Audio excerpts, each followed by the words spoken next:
How often should seniors shower to stay clean without damaging their skin? It's a question more important than most people realize. As a doctor who has spent decades sitting beside older patients, hearing their stories, concerns, and quiet questions they're sometimes afraid to ask, I can tell you this is not a matter of hygiene alone. It is about comfort, it is about dignity, and it is deeply tied to skin health, immune strength, and emotional well-being. Many seniors ask, am I doing too much or too little? And the truth is, it's different from what most of us grew up believing. When we were younger, daily showers felt like the norm. Our bodies were oilier, more active, and the demands of work, exercise, and outdoor exposure called for frequent cleansing. But as we age, our skin changes. The body's ability to retain moisture begins to decline. The sebaceous glands, which are responsible for producing the natural oils that protect and nourish our skin, become less active. This decline begins subtly in the 50s and becomes more pronounced by the time we reach our 70s. This is why many seniors experience dry, flaky, itchy skin, sometimes to the point where scratching breaks the skin and leads to infection. This change is not just anecdotal, it is backed by science. A study published in the Journal of the American Academy of Dermatology noted that aging skin becomes thinner and loses its ability to recover from dryness and minor injuries. That means that showering too often, especially with hot water and harsh soaps, can do more harm than good. Each time you lather up, especially with strong cleansers, you're stripping away the body's natural oils, the very oils that are trying to hold the skin together, keep it from cracking, and defend it from bacteria. So, how often is just right? The answer, surprisingly to many, is that most older adults do not need to shower every single day. In fact, for many seniors, showering 2 to 3 times a week is often sufficient to stay clean, healthy, and comfortable. Of course, the exact frequency depends on personal circumstances, activity level, whether someone lives in a humid or dry climate, whether they sweat more or wear incontinence products. But the guiding principle remains the same. Do just enough to feel fresh and clean. Not so much that you dry out your skin and compromise its barrier. This isn't about being lazy. It's about being smart with your skin. And here's another important truth. Cleanliness does not always require soap from head to toe. You don't need to scrub your arms and legs with soap every time you step into the shower. Most dermatologists, including those at Harvard Medical School, now recommend focusing on the areas that truly need cleansing: underarms, groin, feet, and any skin folds. These are the places where sweat, bacteria, and moisture tend to gather and cause problems like odor, rashes, or infection. When I talk with patients who are 70 or older, I remind them that their skin is not dirty. It is dry. What it needs more than anything is moisture. So if you're going to take a shower, make it short. 5 to 10 minutes is plenty. Use lukewarm water, not hot. Use a gentle, fragrance-free cleanser, preferably one labeled for sensitive skin. And afterward, pat yourself dry gently with a soft towel. Then, before your skin is completely dry, apply a good moisturizer. Not lotion, but something richer, like a cream or ointment. Do this while your skin is still a bit damp. That's the secret to locking in hydration. Let me give you an example. I once had a patient named Mrs. Patel. She was 79 years old and had always prided herself on being impeccably clean. She bathed every morning, sometimes twice a day in the summer. But when she came in with painful cracked skin on her legs and arms, it didn't take long to realize what was going wrong. Her skin was overwashed, overscrubbed, and under-moisturized. Once we adjusted her routine to showers every 3rd day, gentle soap use, and daily moisturization, her skin began to heal. Within 2 weeks, the itchiness vanished. Within a month, her confidence returned. She no longer dreaded taking off her sweater. This transformation isn't rare. In fact, it's one of the most common changes I recommend to seniors. Studies support this approach. The American Geriatric Society emphasizes that the elderly population is more prone to xerosis, that is, abnormally dry skin, especially in the winter months. The less frequently the skin is stripped of its natural oils, the more intact the skin's barrier remains. And when the skin barrier is strong, infections are kept at bay, and comfort returns. But what about the feeling of freshness? What about odor? These concerns are real, and the answer is to remember that full showers are not the only way to stay clean. In between shower days, sponge bathing or wiping down with a soft cloth and warm water can be incredibly effective. Focus on the high sweat areas, underarms, groin, and feet. Use a soft washcloth and avoid rubbing too hard. This kind of maintenance keeps you fresh without putting your skin through the stress of a full wash. Another thing I emphasize to my older patients is to listen to their bodies. If you've had a particularly active day or spent time outside in the heat, by all means, take that extra shower. But if your day was calm and you spent most of it indoors, there may be no need.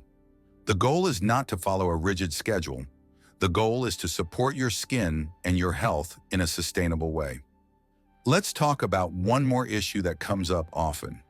There is a deep emotional component to cleanliness.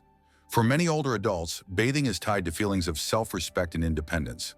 Losing the ability to bathe oneself or needing help can feel humiliating. That's why this conversation is also about kindness and dignity. If you are a caregiver, remember to prioritize the senior's comfort and autonomy.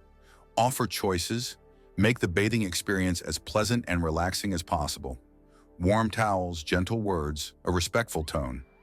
These details matter more than we often admit. And if you are a senior yourself, know this: you deserve care that works for you. There is no shame in adjusting your habits. There is wisdom in it.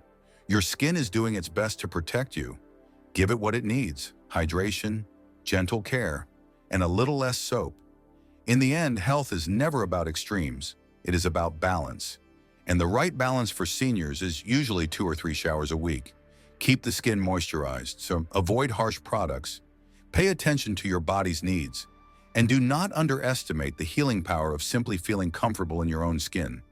It may seem like a small thing, but I've seen it change lives. When the skin feels better, sleep improves, mood lifts, anxiety reduces. It's all connected. So start with this small act of kindness to yourself or someone you love. Shower wisely, treat your skin gently, and remember, even the quietest decisions about self-care echo through every part of your health. So the next time you wonder whether you should jump in the shower or wait another day, think not just about what feels clean, but what feels kind to your skin. Trust your body, follow the science, and always treat yourself with the care you have given others all your life.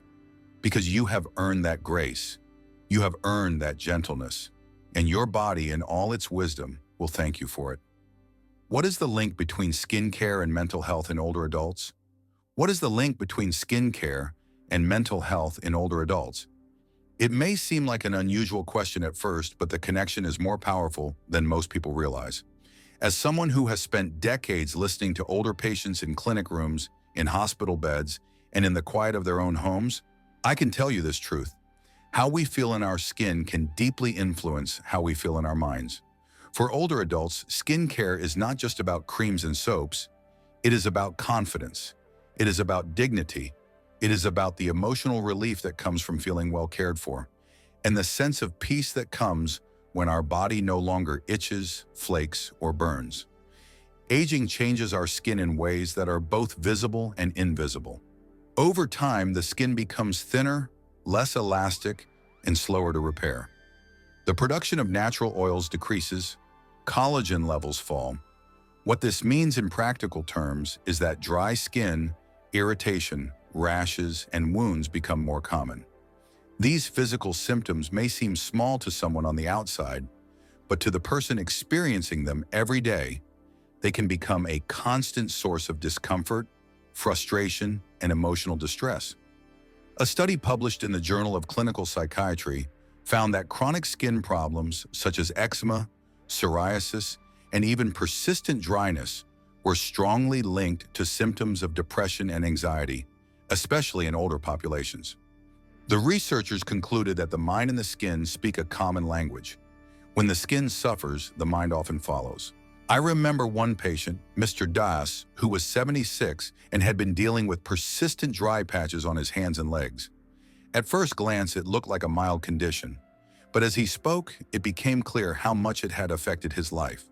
He said he no longer liked to attend community gatherings or family dinners because he felt embarrassed. He kept his arms covered even in the heat. He said it made him feel old in a way he wasn't ready to accept. He felt disconnected, not just from people, but from his own self-image. Once we started a simple skincare routine focused on gentle hydration and daily moisturization, something changed. The physical discomfort eased, but more than that, his voice grew more confident. He started participating again. That is the power of taking care of the body. It reaches places deeper than the skin. There is strong scientific evidence to back this up. A 2020 review published in Frontiers in Psychology discussed the emerging field of psychodermatology, which studies how the skin and the brain influence each other.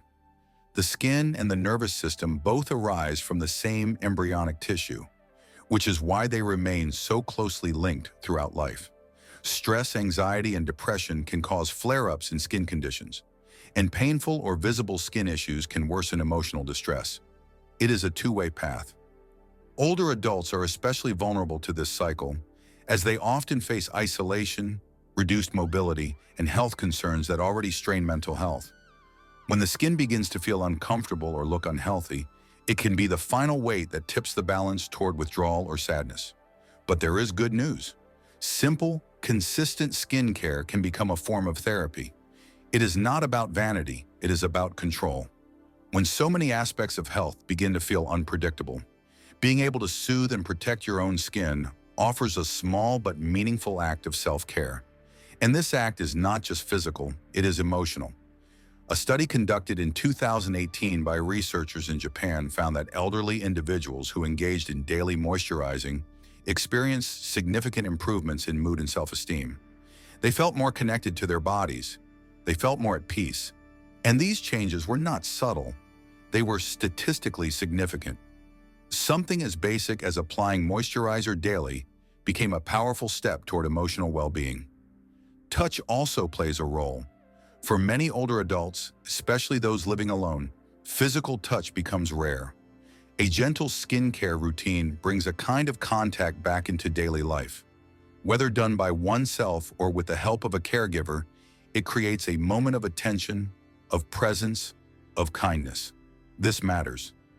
Studies in geriatric care have shown that regular touch, even in small forms like hand massages or applying lotion, reduces anxiety, lowers blood pressure, and improves sleep. These benefits are not imagined. They are measurable, and they begin with something as simple as caring for the skin. We must also consider the emotional weight of appearance. While it may seem superficial to some, the truth is that how we see ourselves in the mirror deeply affects how we feel inside. For many seniors, visible changes in the skin, such as discoloration, sagging, or dryness, can feel like a loss of identity. It can trigger grief, even if unspoken. Addressing these concerns with gentle skincare, with products suited to aging skin, can help restore a sense of self. It is not about reversing aging. It is about honoring the body that has carried you this far. It is about saying, you matter. You still deserve comfort. You still deserve care. And this message becomes even more powerful when it comes from someone else. For caregivers, assisting with skincare is not just a task. It is a chance to connect, to show love in the most tangible way, to be present without words. I have seen moments where a son gently applies lotion to his mother's hands, where a nurse carefully cleanses a patient's feet. In those moments, something unspoken is shared: trust, respect, tenderness, and that too nourishes mental health. So when we ask what the link is between skincare and mental health in older adults, the answer is this. The link is real, it is physical, it is emotional, it is backed by science, and it is deeply human. The skin is not separate from the mind. It is part of how we move through the world. It is part of how we feel safe. When we care for the skin, we are also caring for the person within it. We are saying that you still deserve to feel good, you still deserve peace. This is not about selling hope in a bottle. It is about recognizing that the smallest acts of care can bring the greatest comfort.